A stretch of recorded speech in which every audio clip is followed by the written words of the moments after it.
Começa agora, Metrópole Debate.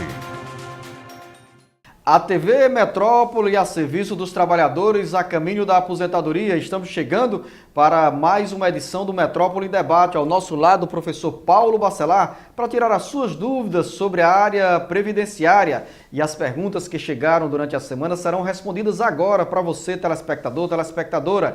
A primeira pergunta vem da dona Odete Tavares, de Fortaleza. Ela pergunta, professor Paulo Bacelar, a irmã dela recebe uma pensão da Receita Federal e pergunta se pode pedir a aposentadoria. A irmã, segundo a dona Odete, já tem 65 anos de idade. Olha, se essa pensão que ela recebe é de um funcionário da Receita, por exemplo, né, pensão da Receita Federal, ela tem uma renda per capita maior do que um salário mínimo, né, maior do que um quarto do salário mínimo, e também ela tem benefício já de pensão por morte. Então, se ela não trabalhou, se ela não contribuiu com a Previdência durante 15 anos e chegou aos 65 anos e não contribuiu, ela não terá direito à aposentadoria. Ela também não terá direito a amparo social, porque não pode receber um amparo social recebendo uma pensão por morte de outro regime. A telespectadora Rosa Maria de Fortaleza, ela é servidora pública há 23 anos na prefeitura e se aposentou pela proporcional. Já contribuiu por cerca de 5 meses para o INSS. Por que nos contra-cheques, professor Paulo Bacelar, tinha a insalubridade e vinha o anuênio?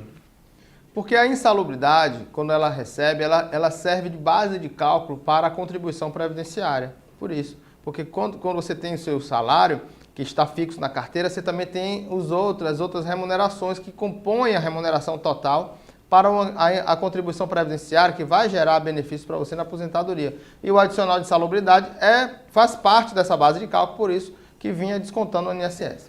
Dona Jaqueline Nascimento, do bairro Vila Velha, em Fortaleza. O esposo dela trabalha há 6 anos em uma lanchonete. Com 3 anos adquiriu uma doença no trabalho. Passou 1 mês afastado pelo INSS e no dia da perícia disseram que o INSS não tinha obrigação de mudá-lo de cargo nem da reabilitação. A responsabilidade de fazer essa mudança, professor Paulo Bacelar, de setor dentro da empresa é do INSS ou da própria empresa? Olha, no INSS existe um serviço de reabilitação. Ele não é obrigatório, né? Não é uma obrigação do INSS fazer reabilitação. O INSS, na perícia médica que ela tem, se ela vê que ela tem condições de trabalhar, não tem mais condições de trabalhar naquela atividade que ela teve o acidente ou a doença, mas puder trabalhar em outra atividade, o INSS vai fazer a reabilitação junto com a empresa.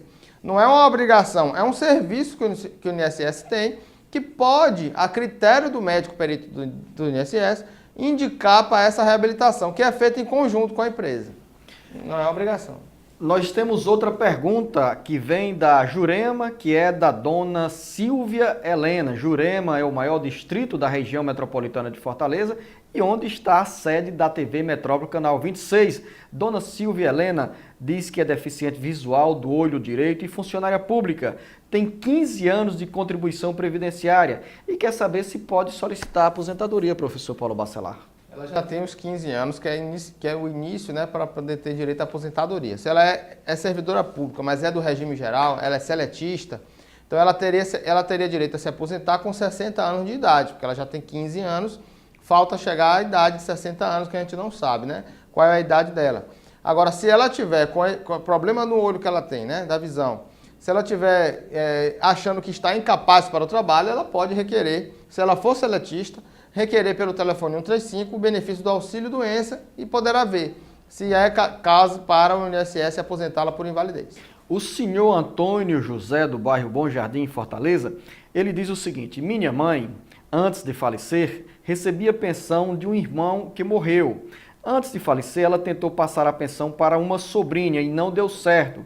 Ainda podemos dar entrada para rever se é possível o irmão receber esse benefício, professor? Não. Se ela recebia a pensão do irmão, porque ela comprovou, se for isso do regime geral, né, do INSS, ela comprovou a dependência econômica com esse irmão, né?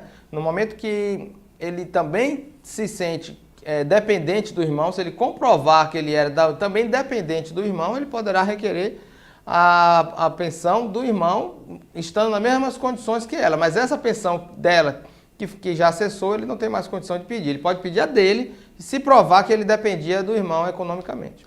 Você que nos acompanha no Metrópole Debate pode mandar a sua pergunta, deixar as suas dúvidas nesses endereços que aparecem na sua tela. Deixe a sua pergunta, a sua dúvida, que nós responderemos na próxima edição do Metrópole Debate.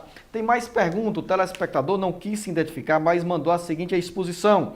Eu trabalhei como vigilante armado por 16 anos, a empresa faliu e fui trabalhar como cobrador de ônibus por 7 anos. Nesse tempo, a empresa de ônibus me deu PPA. Hoje trabalho como porteiro. Quando for me aposentar, esses direitos me darão algum benefício especial devido ao tempo em que trabalhei como vigilante e cobrador, professor Paulo Bacelar? Sim, se ele tiver, ele é chamado PPP, né? Perfil Profissional Gráfico Previdenciário. Para cada atividade que ele trabalhou com exposição a agentes químicos, físicos ou biológicos nocivos à saúde, ele precisa ter o PPP. No caso aí, parece que ele só tem o PPP da época de cobrador de ônibus. Da empresa de ônibus. De ônibus, né? Ele teria que ter também o PPP da época que ele foi vigilante. Se a empresa que ele trabalhava já não existe mais, ele não tem o PPP dela, ele fica difícil dele comprovar aquele período que ele estava exposto a esse vínculo. Claro que no futuro ele vai usar esse PPP, mesmo que de cobrador de ônibus, para aproveitar esse tempo e somar ao tempo um acréscimo de 40% nesse tempo que ele trabalhou e chegar aos 35 anos ele poder se aposentar. O telespectador Arnando, de Fortaleza, sou aposentado pelo Estado. Sou contador e continuo contribuindo através do serviço que presto para empresas. Quando fizer 65 anos, terei mais de 180 contribuições. Poderei me aposentar novamente? É a pergunta do senhor Arnando. Se ele chegar aos 65 anos de idade, mesmo já aposentado pelo Estado, né, em outro regime, que não seja um regime geral, não seja seletista, né, da CLT, ele chegando a 65 anos de idade, já tendo 180 contribuições, que para quem não está ligado ainda na matemática, 180 contribuições é exatamente 15 anos. É os 15 anos que a gente sempre fala aqui que precisa ter para se aposentar. Aí ele terá implementado as condições e terá a aposentadoria dele no regime geral e acumular com a aposentadoria que ele já tem no Estado. O telespectador Antônio Pereira, residente no Conjunto Gereissati em Maracanaú, diz que tem um irmão com doença mental que toma medicamentos. Ele recebe uma pensão do pai. Quando sadio, contribuiu por 9 anos. Ele teria direito a alguma aposentadoria, professor Paulo Bacelar? Não, ele tem a pensão do pai e essa pensão do pai vai impedir que ele receba algum benefício da assistência social, porque a aposentadoria ele só vai ter se ele estivesse contribuindo até agora, né, e estivesse incapaz, inválido para o trabalho, poderia se aposentar por invalidez. Mas mesmo que ele pagou esses 9 anos, mas deixou de contribuir, ele deixou de ser segurado da Previdência. Aí ele também não poderá pedir, nesse caso, o amparo social, porque ele recebe a pensão do pai. Você está acompanhando o Metrópole Debate pela TV Metrópole, canal 26, e tem mais uma pergunta agora do senhor Francisco Adalberto de Calcaia. Com quantos dias a empresa pode ficar com a carteira presa para dar baixa? Nenhum dia. A empresa tem 48 horas para assinar a carteira, no caso aí 2 dias, né? 48 horas para assinar a carteira. Não ocorrendo isso, ele poderá incorrer em multa na Justiça do Trabalho, você poderá até ajuizar uma reclamação trabalhista para que ele possa devolver a carteira e assinar a carteira devidamente. Nesse caso, professor Paulo Bacelar, a pergunta do nosso telespectador Francisco Adalberto faz referência ao pedido de demissão ou quando o trabalhador é demitido e espera a carteira ser dada baixa para receber as contas e buscar outros caminhos. Mas daqui a pouco a gente volta no Metrópole Debate para falar mais sobre esse assunto e responder a outras perguntas dos nossos telespectadores. Daqui a pouco a gente volta no Metrópole Debate.